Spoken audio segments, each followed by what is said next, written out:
Bonjour à toutes et à tous.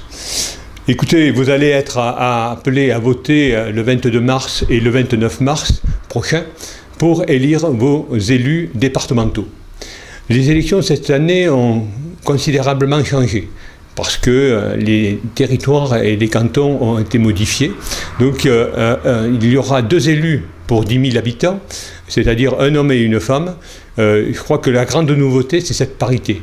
Nous aurons donc dans l'hémicycle du Conseil général, prochainement, 15 femmes, alors qu'aujourd'hui nous n'en comptons que 4. Je appelle tous les électeurs, tous les citoyens à voter. Ça, c'est extrêmement important, parce qu'il y a un enjeu capital, c'est l'avenir de notre département. Alors, en ce qui concerne les routes, en ce qui concerne les collèges, mais au niveau du social, je crois que nous avons été à la hauteur de nos ambitions. D'ailleurs, la meilleure preuve, c'est qu'au sein du Conseil général, toutes les délibérations que j'ai proposées à mes collègues ont été votées à l'unanimité. Nous n'avons pas augmenté les impôts, et cela fait 10 ans que nous n'avons pas fait d'augmentation. Je crois que c'est significatif. En même temps, nous avons une gestion parcimonieuse.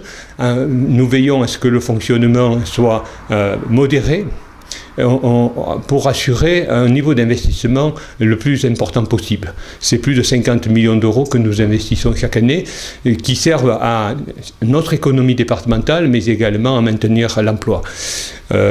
Nous avons eu quelques frayeurs lorsque nous avons vu la nouvelle loi la nouvelle organisation territoriale de la République qui, a priori, devait enlever un certain nombre de compétences au département.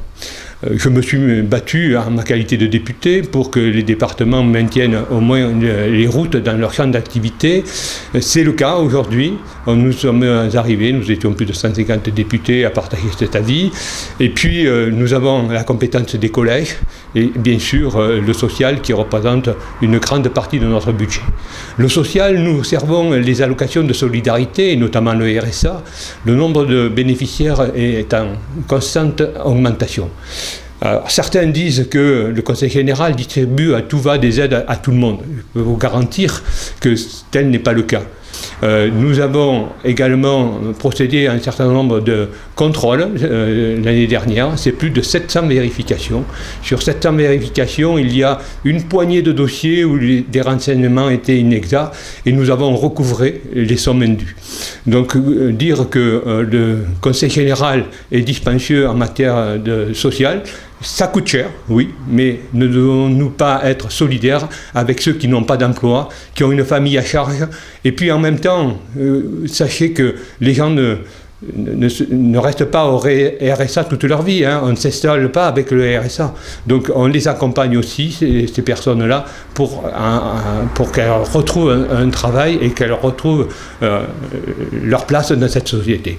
Voilà, donc dans cette élection départementale, où j'ai eu l'occasion de présenter les candidats de la majorité départementale il y a quelque temps, nous sommes une équipe. Nous sommes une équipe unie, contrairement à nos adversaires qui sont, eux, candidats individuellement.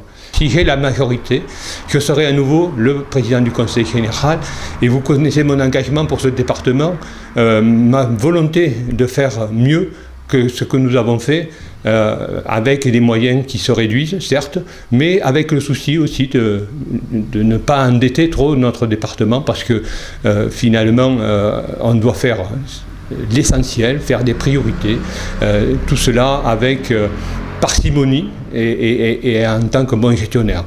Je dois dire que la Chambre régionale des comptes, qui a vérifié donc les comptes du Conseil général, a indiqué que des points positifs, notamment la dette est maîtrisée, les frais de fonctionnement diminuent, la fiscalité est stable, donc que des points positifs pour notre gestion. Donc je vous demande le 22, surtout, allez voter. Et puis je pense que si vous avez besoin de